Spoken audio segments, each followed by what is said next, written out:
everyone and welcome back to 20ish podcast. So today we are going to talk about whatever is happening in the UK. Gosh. Yeah, the political instability engulfing UK like wildfire. And also we're going to talk about that how this is not just the current scenario, but this has been the norm in UK most of the times. Yeah. So first, before starting, let me just remind our listeners that once Winston Churchill, who is considered the greatest British ever, Prime Minister ever. So once he said that Indians will never be able to govern themselves. And see, now an Indian origin is governing the UK. That's called irony. Yeah, I guess so. Okay, fine. So yeah, the Liz Truss government was not able to. So okay, let us do it very chronologically when the Queen died. Yeah, so of course that was a big thing in UK. Like they mourned a lot for like I don't remember. For like a week, 10 days. 10 days. So of course this was something. I mean, not the political instability, but yeah, the Queen was definitely very loved by the people of Europe. And in fact by all of West. Exactly. And West countries that are Western allies. Like Japan and all. But India, given we have such a sour history with the royal family. So I don't think, we definitely felt bad that a human being died. Yeah, and exactly. Someone who was as majestic as her. But yeah, sorry to say, we did not mourn her, right? Just may she rest in peace. Yeah, exactly. So the situation started worsening from there, and the Russia-Ukraine war actually aggravated the situation a lot. So first of all, Boris Johnson has to resign because he was caught partying, and then Rishi Sunak and other MPs they started resigning. Actually, the situation now in UK is not whoever wants to be the PM is not thinking about the country but about their own interest. Exactly. It is very sad to see this in the history of UK that in fact in the history of any country. This is the worst thing that can happen to a country actually. So I feel really bad that UK is facing that, but they deserve it, I guess.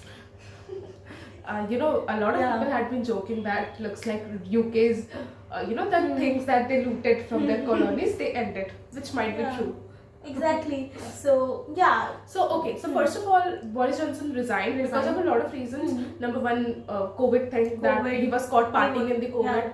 And then he was not able to manage UK. Mismanagement in the energy field also. The climate change was also a reason. The heat waves in UK was very bad this year. And also on top of that, the energy requirements of UK is high, but the supply is so limited. And see, they had been saying that Russia would be, Russia would have to pay for the war, But we are seeing who is paying for the war actually. It's EU. And Europe. Exactly. So, all of the EU and all the West has been supplying Ukraine with lots of weapons and all, but at what cost? At what cost? Exactly. See, I would say that the EU has to think that who exactly, the US has been supporting, US has a lot of resources, I agree to that. And also, it is about Russia is at your back door, but it's not at US back door. So of course you need to take that, you need to think about that too. Exactly.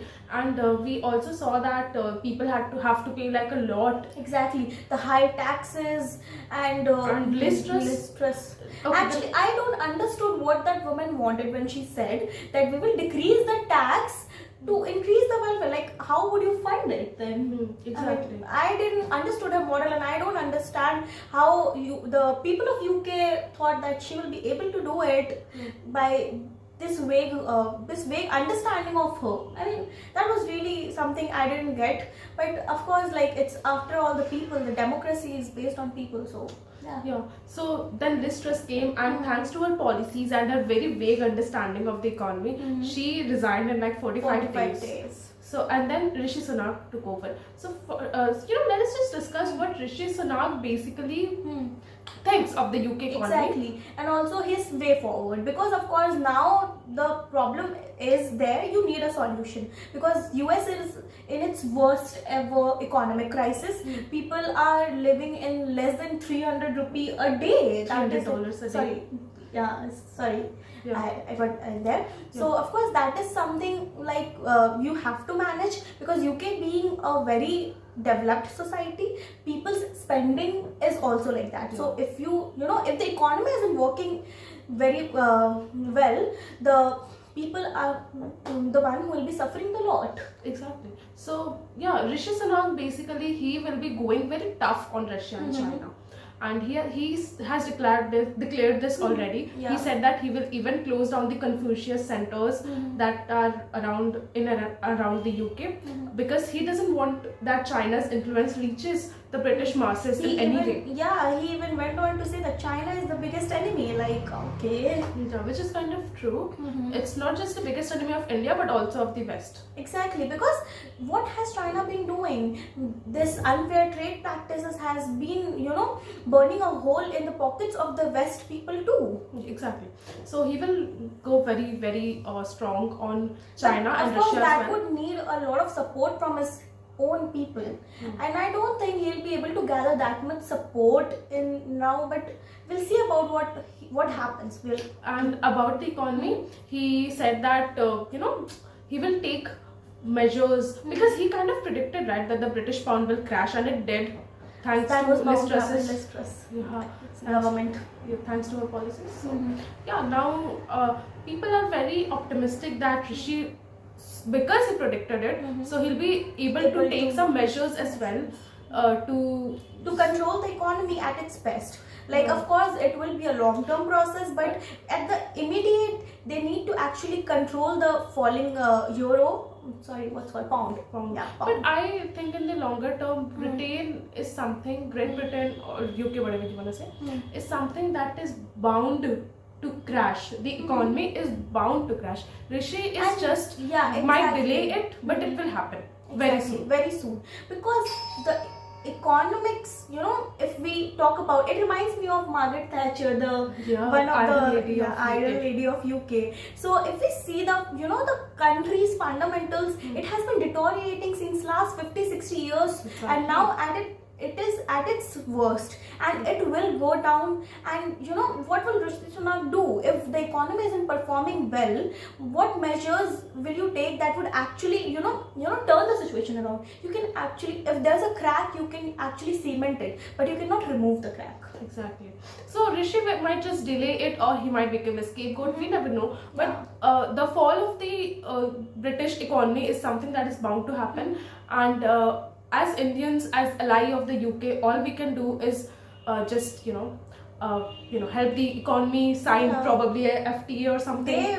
I guess what happened over the FTA thing was something very unpredictable. That's Suella Braverman. She said that thanks to India, the crimes in UK have been rising, because that Pakistani Muslim and Indian Hindus, they kind of clashed on religious lines, and Suella Braverman, she was very quick to just say that thanks to Indians, the crime rate in UK is now like kind of spiking. Of course, given the situation of the economy, the crime rate is bound to be high.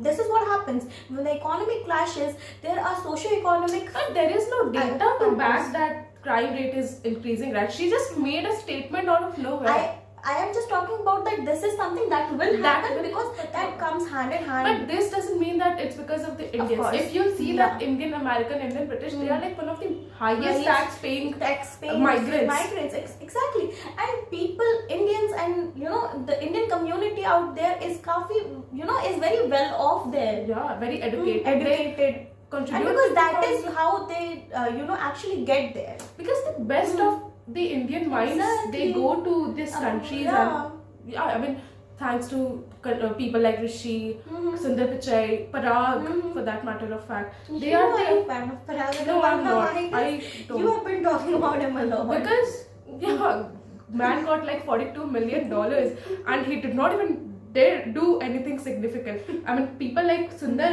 Pichai and Satya Nadella, they did something significant. They worked their and asses off. This guy did not even do anything, and he got like $42 million.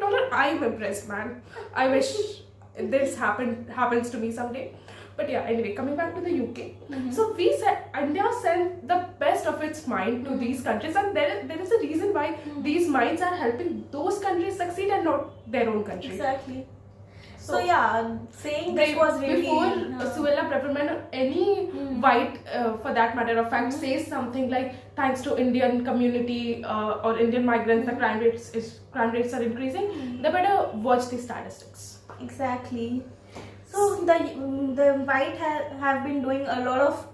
have been messing a lot. So it's time to pay back, I guess. Yeah, and I also read a tweet that now Rishi is in charge of the UK economy. You know, British used to say now the white man's burden. Now it's a brown man's burden. Exactly. Yeah. So yeah, I guess the situation in the Britain is not going to get better anytime soon. It's also the fault of the top leadership. Yeah, exactly. And I don't understand, the political instability in UK is very, very of different level than we can imagine. Like a country such as UK, I mean, that is how it has been with them. Like you see any crisis and their PMs resign. Like I don't get it. Like take responsibility for your actions, man. Yeah. And I mean, I will also say that thanks to their top leadership, because I heard Prince Charles. No, not Prince Charles. Now he's the king. Yeah, he's the king. His son Prince William say that we should not invest in the space sector. This is just a waste. And then you see the leadership of India, right? Our Prime Minister has been a very good, a very big advocate of space tourism and investing in the space sector. So this is how the leadership of any country determines its present and its future. So it's about time that we start taking some leadership lessons. The only thing UK knows how to do best is manipulate And colonize, and it looks like the sun has finally set on the British Empire. Yeah, it was set for the Queen now, so now that the Queen is gone, the situation is Oh please, even when she was alive, yeah, but ever since they left, resourceful countries like India, they left some resourceful countries in the Africa. I remember the last or in 2020 I wrote on Independence Day that now India is more important for the world than its colonizer, and I guess who is right. So yeah, this was what we had to think. We had to say on the whole of a UK episode. And UK, as a country, imitates US a lot, but they forget that US is the lucky child, and they are very resourceful. Their people are very well off. And it is the hub of immigrants. It doesn't have a very good... See the size of US and see your size. It's not just about the size, I know, but it's also about the minds that come to the US versus the minds that come to the UK. I am not saying that they are the bad minds or something like that, but it's just that US has always, at least in the 20th century and 21st century, has been the hub of that, innovation and things like that. But UK has not been. So I remember that a quote. I don't remember the name of the scholar who said that earlier UK was the big brother and now US is the big brother. So the regime shift says a lot about it. So yeah, I think this was all that we have to say. Just some random thoughts and a very clear picture on where the economy will go. I think you as well think that it's gonna crash one day or the other. Rishi can just delay it, or he can become the scapegoat. Yeah. Either of the two cases. Either of the two, but this was bound to happen, and I don't think anything significant will actually, one thing can work in their favor is if this Ukraine-Russia war stops and Russia starts supplying energy to the EU and to the UK again. I don't understand that at what policies this EU countries have been following. Like they have been actually bleeding themselves to keep the war going. Yeah, and all of this just to please US. just to appease US. Actually, yeah, the bad cop and the good cop thing happening again. Like EU has always been the good cop who is leading themselves to keep the fundings going on Of the Ukraine They are paying war. with their own blood, I guess. So I guess it's about time the world understands that independent foreign policy is something that is needed, really needed. And I have been seeing that a lot of experts have been saying that India is sitting on the fence. They are friends of the US, they are friends of the Russia. But it's not about sitting on the fence. I mean, just see, right, what sitting on the fence does versus what playing the good cop does. Yeah, I guess that was what we had to say about UK, and I guess this is what will happen to other EU countries too if they don't understand in time. Like, of course, Like UK France has was been talking about leaving NATO. UK is the second most country who pays a lot of bills for the NATO.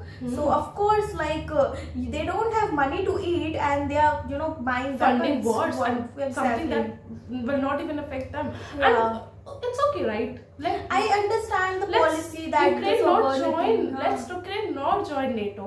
What is the issue with that? But Yeah, now and I think also- the matter has gone far far beyond that. beyond that.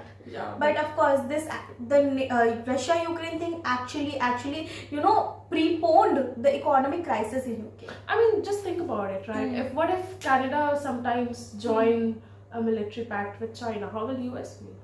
So Yeah, Russia felt the frightened. same. And I mean, I do not support Exactly, we whatever do they have not been support doing. the Ukrainian war.